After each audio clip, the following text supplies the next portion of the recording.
A short time ago in a galaxy nearby, a podcast was made to inspire and entertain. Casual Space. Making space available, one story at a time.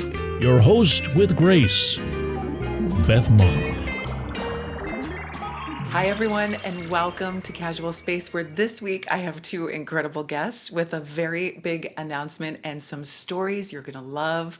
Ladies and gentlemen, please welcome from Uplift Aerospace, Josh Haynes, and from Inspiration 4 crew, my friend and colleague and guest of the show, who you've seen before, Dr. Sian Proctor. Hi, everyone. Hi. Hello. Oh, I'm so glad you're here. Thank you so much for joining us because we have something very exciting that has quickly come together. Josh, I'm so grateful. Well, first of all, Cyan, thank you for introducing me to Josh. How did you two meet? Oh boy, Josh and I met 3.5 years ago. Soon after Inspiration 4, when I came back, Josh came on my radar through his company and his own contest to send an astronaut to space with why am I blank on the name Josh? Five. Yeah, Space Plus Five. Space Plus Five, Oh, yes. okay. And my good friend Mike Mongo entered, and then along with some other amazing friends that I know that entered, and they ended up being, finalists for this. And so ever since then, I've been helping out with Josh as an educator and of course as an astronaut. And we just have partnered on a bunch of different initiatives. And our latest one is the most amazing of them all.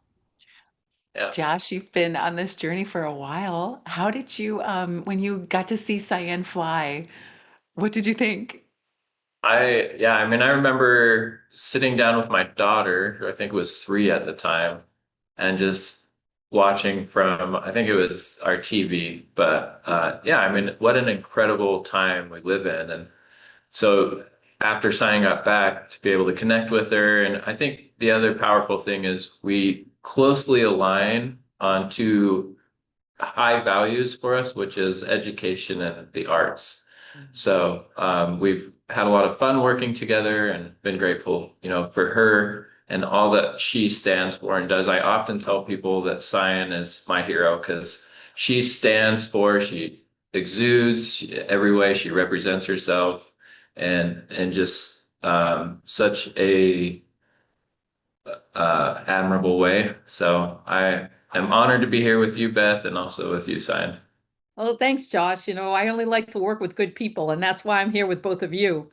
Aw, aw, same. I love it. This is so great. Josh, I want to ask you how you got started with Uplift. How did that idea turn into the company? I have always had a passion for space. So I remember um, in seventh grade, actually, it was my technology teacher and doing a project and starting to learn all about space and radio waves. And from there on, I have been lasered focused on the idea of being able to help advance the space industry and advance humanity's understanding of the universe around us. So that's how it started. Then I got into physics, studied that in college, did some different contracting programs after college for SBIRs and mission analysis. But I always had the idea that I wanted to start my own aerospace company. So Uplift started in 2018, and we were really focused in on helping people access space. So that was research payloads, and we then found sort of a niche in the arts. So we were actually helping artists and projects to space. And then that expanded from there into our, how do we actually help other people go to space? And that was the beginning of the Space Plus Five.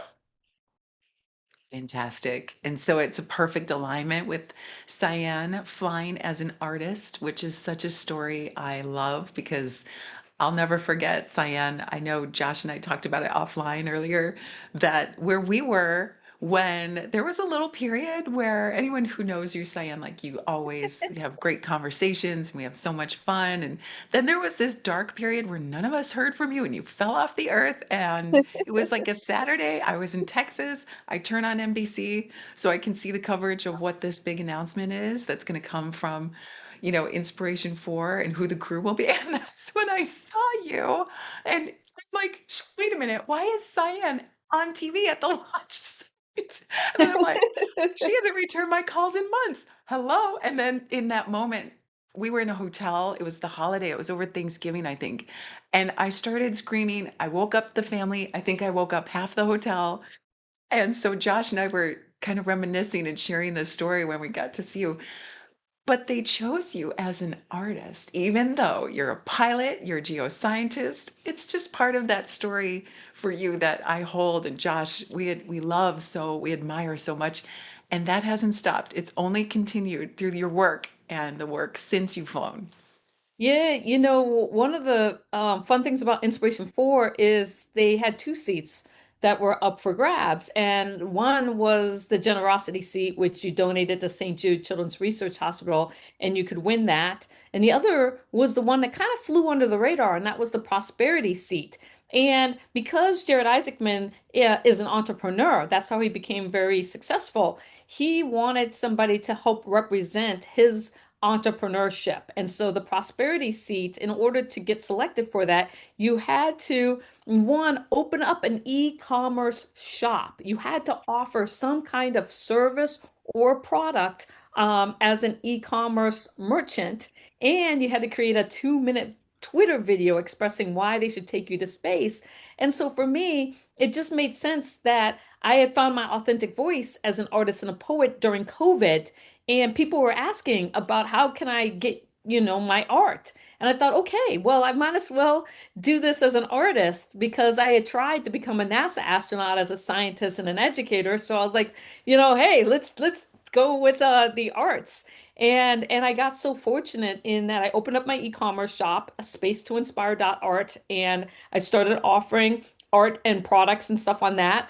And I wrote a poem, an original poem called Space to Inspire, and that's what I posted on my Twitter for the contest entry. And that's, because people were like, what do you mean by being the first artist selected to go to space? I literally applied for the contest as an artist. And even though, they knew about my background, but it was the art that I think was a key component because I was really original in how I represented myself by writing an original poem.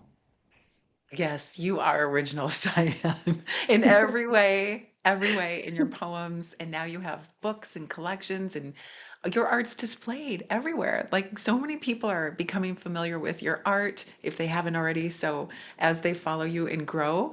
And I want to bring Josh back into this because with Starborn Academy, which is a part of your Uplift company that helps people to have access to space by becoming educated on how to learn to be a space explorer. Yeah, so the idea really came about of helping students just understand what's possible. I think there is like the layperson has no idea what's happening right now, and it's so exciting, obviously for us. But I think the jump off point for Starborn Academy was we used VR in one of our astronaut training programs that we have for commercial astronauts. And to see the way it was a Ruben Salinas, who we selected as our first commercial astronaut. He did his PhD on VR and he simulated the overview effect. And to see his research and to see how people responded to it and the effect it had on them, we were like, there is something here that really should be expanded out to students. So we started using VR to go into schools as outreach programs, and then schools loved it. So we actually, as a company, we have expanded the VR division. Now it far out exceeds anything that we were doing in aerospace, surprisingly. Like who knew that we'd start in aerospace and then be having such success in education and training? But it's because VR is such a new and powerful technology where you can put any type of person, any age, and immerse them into a story and an environment that they would otherwise never be. So that's one of my favorite is we have this really beautiful overview effect simulation, and we can go into classrooms and students get to launch into space and see the Earth and go through this guided experience. And sometimes we have adults who try it and they'll actually start crying. And so there's this a really powerful aspect that and Ruben can talk to this way better than me. Was his research, but it's the power of awe, AWE. So when you can help a student or anyone feel awe, then it leads to curiosity. They start asking questions, and then that curiosity leads to engagement. So that was sort of the starting. And then last year we called Sian and we were like, Sian, we're having incredible success with these education programs. We want you to come in and let's put together a bigger, more grand vision of creating on. What better way to do that with Starborn Academy than to put together a moon mission project where students can go into VR, build rockets and rovers, launch into space, but have it all based on a real project where they're building in the classroom in real life that will launch to the moon. So we called Sian and we're like, hey, here's the vision. We want you to come in as the artist to help inspire these students, take all of the messages that they're creating for this moon mission and create an art piece from it. And I think I'll stop there, Sian, and let you share sort of your side of it and maybe some more fun parts of how it all came together. Yeah, I think timing's everything. And so when I came back from space, I actually got an X Arts fellowship with Arizona State University. And so I was starting to do things in both AR and VR, augmented reality and virtual reality myself. And so when I got hooked up with Josh and learned what he was doing with Starborn Academy, it was just a natural fit. And then he reached out and said, hey, would you like to collaborate on this moon message project as an artist and look at these students' responses to, their assignment with this time capsule to the moon. And that's when, as an artist, I thought, wow, how great would it be to create a word cloud around, the top words that they're using to express or create this message to the future of humanity and themselves. And so we started talking about the design and all that stuff. And it was really funny because we talked about also like how do we get this to the moon? And it just so happened about the exact same time, Astrolab reaches out to me and says, hey, how would you like to collaborate with us? We have some room on our Flex rover that's going to the moon. And we'd like to do some art. And the light bulb goes off and I'm like, wait a second, these people here, we gotta all come together. We got something big and special that we can do together. And so it was a no-brainer for us all to come together and really work this project out. And now it's just it's ready for liftoff. I'm so excited. Perfect Yeah, partnership. to really highlight the beauty of this project is we now have thousands of students, we have teachers, we've done outreach events all over major cities all across the US. And to see the impact it's having is very heartwarming. I just sent Sian a message last week from a classroom I went to, and afterwards a teacher sent me a message and she said one of the young girls, I think she was probably 7 years old, after we left, went just quietly and drew a picture of the Apollo 11 US flag on the moon. And then she went to her teacher and said, I want to have my own moon mission one day. So there's that. I just pulled up a letter from a teacher. I'll keep her name anonymous, but she said, the year is 2025, and this is her message going to the moon. So we're taking all of these messages and engraving them on a 5D crystal. So it's one of the most advanced archival materials that currently exists. And all of these messages are going to be laser engraved in a crystal and put on top of the Astrolab lunar rover that's launching on the Griffin 1 mission next year, targeting July 2026. So it's coming up quick, but here is what the sixth grade science teacher said. It says, the year is 2025. By the time this is found and read, I will no longer be on this earth, but hopefully my legacy will be. My legacy is the students I have impacted, the lives I have changed. Hopefully, many of them are in this new world of 2075 being the best that they can be. Not only am I a science teacher, I'm a storyteller, I'm a heart mender, but most of all, a hope giver. This is my legacy. And if I have accomplished these things, I have done my job. So Wow. Wow.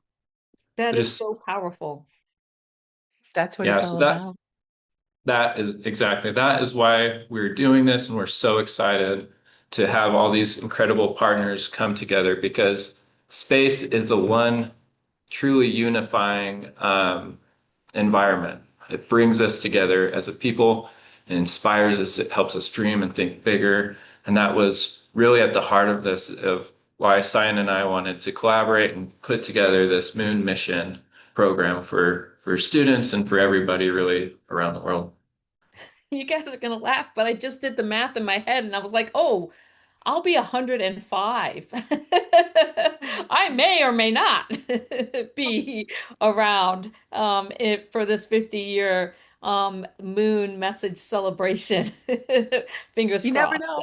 You Yeah, never you know. never know. The AI Cyan, version of me will be there. oh yeah, I have to ask Cyan, did you experience the VR lesson that Uplift Yes. students? Okay, like and very close to your Earth view experience? Yeah, I will say that I wasn't necessarily focusing so much on the overview effect as the amazing like activities that you get to do. And so that's, it's very interactive and hands-on. And the students literally have challenges that they have to complete. And so for me, that was the most, I mean, obviously seeing the Earth and is always brings me back. But I think the part that I love the most about what Josh has created is really the fact that it's hands-on interactive in that VR space. And I think that takes people, when you start thinking about that, you're like, wait, huh, what? But it truly is very interactive. Stories of Space has been invited as part of Mission 6 to join you and share our stories and our database of collecting the written word. And so for Stories of Space, and I understand there's art and there's some images, and I know this mission and this messaging to the moon came in all sorts of forms and formats and mediums. For stories, I think more than ever, we are on a mission to combat science illiteracy. And so when you're asking storytellers to sit down and be very thoughtful and very intentional about putting words forward that are their original works, not something copy paste perhaps, but or maybe something inspired that they add on to or their own, that really truly identifies their original work captured and then sent in this way, it is boundless. It is this connectivity that you are providing through Uplift, that Cyan, you are inspiring, and that we are providing the platform for the written word to be shared and now to be forever stored and embedded in this crystal. So this is just beyond exciting. We're making the announcement today, and by the time you hear this podcast or listen, you'll probably be able to go in just a few short days to storiesofspace.com and submit your original story so that we can collect it for a very short window here and get it as part of this mission that we hope will be going on time next summer. And then as we continue, there's a lot more, even after we capture the stories, that will happen as we make our efforts to return to the moon. Cyan, will you talk a little bit about what that is and how it inspired you from this experience working with Josh and the students that you put together some original art? Can you walk us through how that ended up and where it's at? Yeah, and I just want to say a lot of this is all because of Astrolab and their vision of including arts and into their rover that's going to the moon because Yes. they're the ones who are they're the carriers of this future and this inspiration. I What I love about this is that for the rest of my life and these students' lives and your writers' lives, when they look up after it lands and goes off and explores this little rover, that when they look up at the moon, they will know that their message or their story is there. And what a legacy, right? What I can just imagine, somebody writing a story, maybe a grandparent and walking outside with their grandchildren and pointing up to the moon and saying, I have a story that's there. Or, Yes. one of the kids, when they get older and have kids of their own saying, I have a message on the moon, and this is what I wrote. And that to me is why I got so excited about what Josh and Uplift was doing. And so to be invited as an artist, what I did was I created an original artwork based on the top words used by these students in their moon messages. And because you only have so much space, I think there's 20, maybe 25 words that I put into this beautiful word cloud. And actually, it's here because it's as a patch. So I'm going to pull it off. Well, I'll take it. It's stuck onto this. It's stuck And good. and this is just a sample of what it looks like, but you can see these beautiful words of hope and future. And the closer it is to the earth, the more frequent the word was used as it goes to the moon here. And it's just like moon dust falling over time back to the earth, this beautiful message. And so we created this, and it's going to be going to the moon on the rover as a beautiful patch. And we're super excited about that, because the whole idea of bringing patches back to the moon is something that I know Josh and I know Astrolab are super, super excited to be able to do. Yeah. Josh, did I I leave love anything that. out? No, I mean, I love that one you highlighted Astrolab. They just have, when it comes to, again, like a company, organization, people with high character and good values that you want to align with, Astrolab exemplifies that. Like Science said, their team has gone out of the way to support students, support this idea of inspiring our current youth of our time to help them dream big. So I just want to shout that out, Science, too. And um, maybe the only thing, I mean, what I share with students when we meet with them or my team that we always emphasize is imagine in 50 years. So this is a 50-year time capsule. This crystal is how it's being built. Kids are learning to code in Python, and they actually create Python time capsules that can only be opened in 50 years. So we tell them, imagine in 50 years, maybe your kid or your kid's kid is on the moon, and they have decided to go out and find this sort of like essentially will be this historical like artifact. They'll be explorers of their time, and they'll go up and they're going to find this crystal on the rover and be able to take it off. What do you want those people to know about our time, what our hopes and dreams are, what life is like?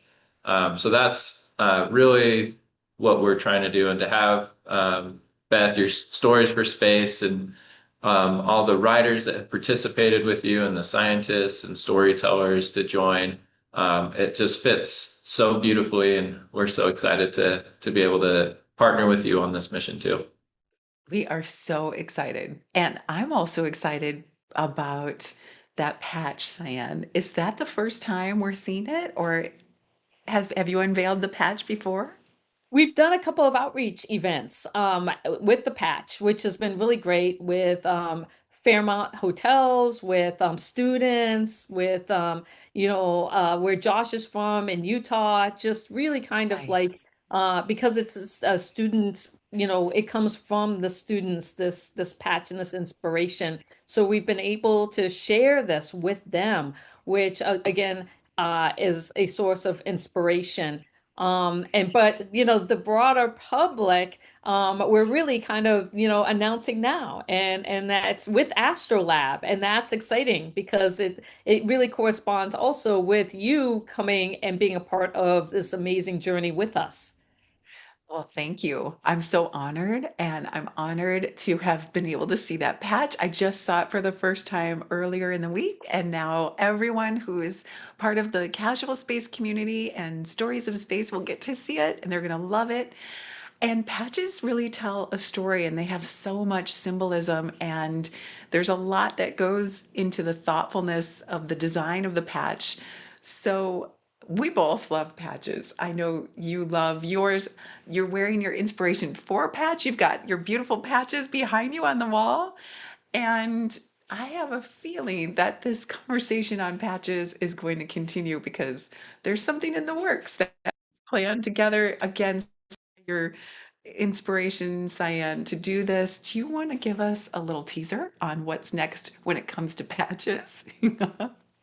Yeah, I brought a lot of patches to space with me because I've always loved patches, space patches in particular. I have a whole quilt that has all of the Gemini and Apollo patches on it. And so, as we're sending a patch back to the moon with Astrolab and Uplift Aerospace, I thought, what better thing to do than to also celebrate everyone's love of space patches. And so starting next year, I'm teaming up with you and Casual Space to really start to talk about patches and our love of Okay. space patches and the design and the meaning and the symbolism and all of that that goes into this type of art.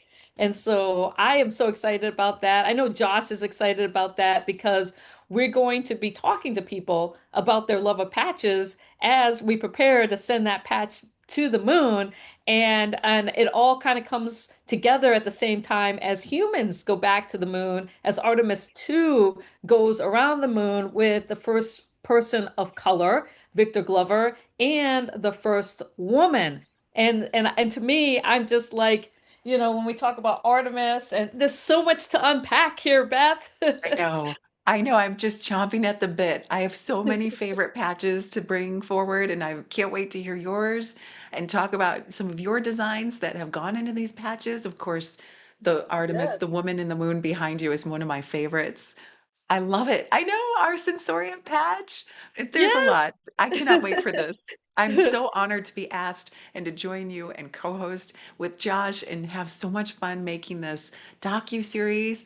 And it's really something to look forward to because we're going back to the moon in 2025 and now in this way, not just with our stories and the student stories, but with our art and with our legacy. So this is, and with humans inevitably soon. It couldn't be soon enough. I have a poster in my office, you can't see on the other side of the camera, that says Mission to the Moon, and it's Snoopy, because I love Snoopy, 2024. And I'm like, missed that one. But we'll get there.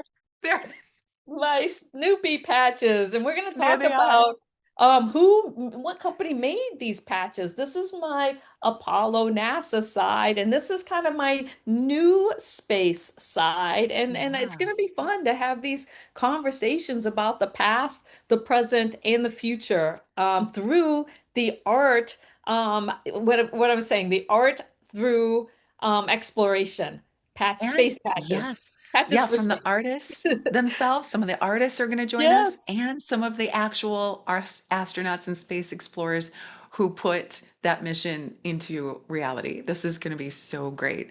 Wow, you guys, this whole episode has been jam-packed. So, before we wrap, I want to give everyone the opportunity where they can find more because we're going to have more news coming and they're going to want to keep up with us. So, Josh, we'll start with you and then we'll go to Cyan. Where can they learn more about Uplift, Starborn Academy, and the work that you're doing? Yeah, I would say our website works great. So upliftaerospace.com. We have links to Starborn Academy on there. Learn about all our educational programs from the VR, moon missions. We do spacesuit experiences. We're running programs in 11 states now. which is amazing. We're doing curriculum adoptions. We're a publishing company. Who thought, right? So all of that is now separated out into its own company called Uplift Training. So you could also go to uplifttraining.com. But those are two great ways if you want to learn more. And I'm just going to add in, I'm so excited about this patch discussion and really diving in. I mean, just being able to work with Sian on our patch, the one she showed, there is so much meaning behind it that Sian didn't even touch yet. So I know that will be for a future discussion, but just if you want a really interesting, great discussion, I know that podcast in particular, where Sian gets to talk about her art piece and how she turned it into a patch, will be fascinating for a lot of people. A lot of work went into it, a lot of time and thought.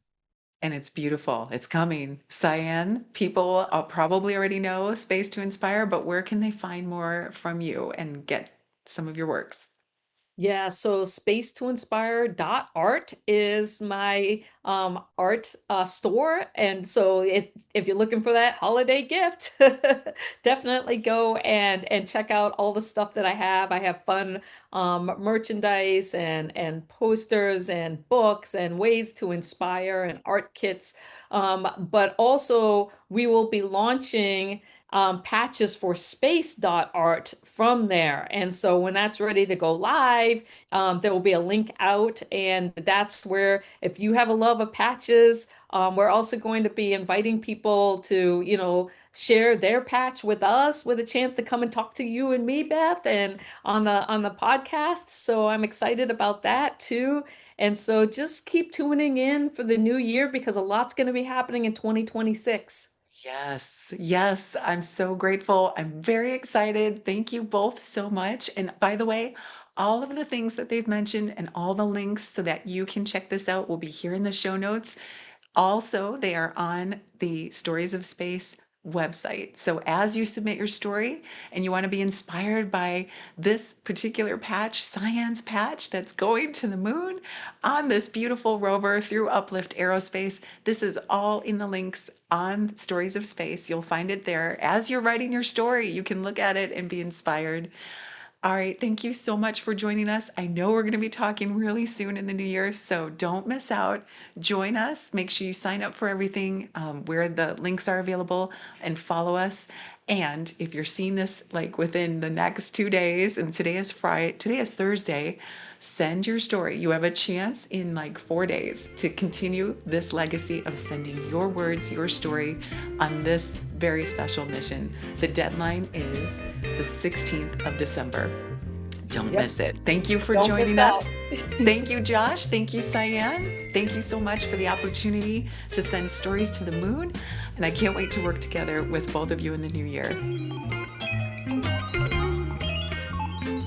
If you enjoyed this episode, give it some stars by rating and reviewing it on your podcast platform. Embrace the space. Casual space.